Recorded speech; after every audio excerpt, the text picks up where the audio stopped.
ભાજપની તાનાશાહીથી ખેડૂતો પાયમાલ થયા તેવું ઈસદાન ગઢવીએ કીધું। બેરોજગાર યુવાન હોય કે ખેડૂત હોય, ભાજપની તાનાશાહી સામે કોઈ આંદોલન પણ કરવા દેતા નથી। લોકતંત્ર બચાવવા માટે ઇન્ડિયા ગઠબંધન જોડાઈ રહી છે। દિલ્હી અને ગુજરાતની બેઠક માટે ઇન્ડિયા ગઠબંધનની મીટિંગ ચાલી રહી છે।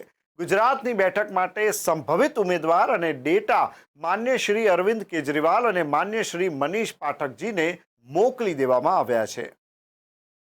જે રીતે ભાજપ તાનાશાહી વર્તાવી રહ્યું છે, જે રીતે ખેડૂતો પાયમાલ થઈ ગયા છે, એને આંદોલન પણ નથી કરવા દેતા, ધરણા પણ નથી કરવા દેતા, બેરોજગાર યુવાનો, કર્મચારીઓ, ગરીબો, વંચિતો, શોષિતો બધા પરેશાન છે અને એમાં પણ તાનાશાહી ભાજપ બતાવે છે। એટલે લોકતંત્ર બચાવવું ખૂબ જરૂરી છે ને એના ભાગરૂપે પાર્ટીથી મોટો દેશ છે અને દેશના લોકતંત્ર બચાવવા માટે આમ આદમી પાર્ટી ઇન્ડિયા ગઠબંધનમાં સમાવેશ થઈ છે અને એના ભાગરૂપે દિલ્હી છે, ગુજરાત છે, એમાં ઇન્ડિયા ગઠબંધનની અત્યારે મિટિંગો ચાલી રહી છે, જેમાં અમને આશા છે કે ગુજરાતમાં પણ અમે જે ડેટા હતા એ ડેટા અને સંભવિત ઉમેદવારો સાથે અમે માન્ય અરવિંદ કેજરીવાલજી, માન્ય સંદીપ પાઠકજીને અમે આપી દીધું હતું અને એના ભાગરૂપે એમણે 2 જાહેરાત કરી હતી અને અમને વિશ્વાસ છે કે 2 ઉપર કોંગ્રેસ પણ સહમત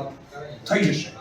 બીજી પણ કેટલીક સીટો ઉપર અમને હજી આશાવાદ છે, એના ઉપર અત્યારે ચર્ચા ચાલી રહી છે અને એ સમગ્ર આખી વાત છે એ માનનીય અરવિંદજીના માર્ગદર્શન હેઠળ જે અમારી પીએસસી છે એ ઇન્ડિયા ગઠબંધનની જે મેમ્બરશિપ છે ટીમો એ માનનીય ખડગેજી, માનનીય રાહુલ ગાંધીજી અને ટીમ સાથે એ કરી રહ્યા છે અને આશા છે કે દિલ્હી અને ગુજરાતમાં આમ આદમી પાર્ટીની કોંગ્રેસ ઇન્ડિયા ગઠબંધન હેઠળ લડી શકે છે।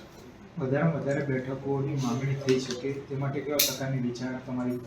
જુઓ, અમે આ ચૂંટણીમાં માત્ર ને માત્ર ભાજપની તાનાશાહી સામે લોકતંત્રને બચાવવું છે, ખેડૂતોને બચાવવા છે, ગરીબો, વંચિતો, શોષિતોને બચાવવા છે।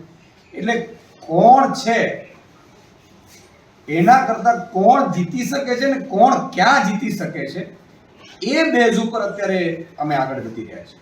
અમે એવું નથી કરી રહ્યા કે અમે આટલી જ સીટો આપો। મેં ગુજરાતમાં એવી કોઈ હાર્ડ માંગણી બહુ કરી નથી। ફ્લેક્સિબલ સાથે મેં મારા ડેટા સાથે, અમારી ટીમ સાથે, પ્રદેશની ટીમ સાથે, કારોબારી સાથે મિટિંગ કરી હતી અને સંભવિત ઉમેદવારોના એ સહિત મેં અરવિંદજીને કહ્યું હતું અને અરવિંદજીને એ પણ કહ્યું હતું કે આ તમારો જે આદેશ હશે, જે જીતી શકે હશે એવી જ સીટો અમારે લડવી છે। માન્ય તમે જુઓ, ચેતરભાઈ વસાવા અત્યારે હીરો છે અને ખૂબ મજબૂત ઉમેદવાર છે। માનનીય ઉમેશભાઈ મકવાણા પર તમે જુઓ, બોટાદમાં એમણે 800 કરોડ રૂપિયા 1.5 વર્ષમાં એમણે કામ કરાવડાવ્યા છે। ભાજપ વાળા એમના હાથ પગ ભાંગી નાખ્યા હતા, જીવને લૂલો થયો તો છતાંય લડે છે લોકો માટે। તો જે લડી શકે છે, જે જીતી શકે છે એવા જ સીટો અમે માંગી છે। હવે પણ કેટલીક એવી સીટો અને એવા ઉમેદવારો છે અમારે જે અમે ડિમાન્ડ કરી છે, પણ માનનીય છતાંય માનનીય જે અરવિંદ કેજરીવાલજીનું શીર્ષ નેતૃત્વ જે પણ અમને આદેશ કરશે એ ઇમ્પોર્ટન્ટ છે। એટલા માટે અમે કોઈ એવો ફોર્સ નથી કર્યો કે આટલી જ સીટો, આમ તો અમને એમ જોવા જઈએ તો ઘણી બધી સીટો અમને મળવા પાત્ર થાય છે, પણ આ વખતે માત્ર ને માત્ર લોકતંત્ર, લોકશાહી બચાવવા માટે જે પણ કરવું પડે એ અમે કરીશું।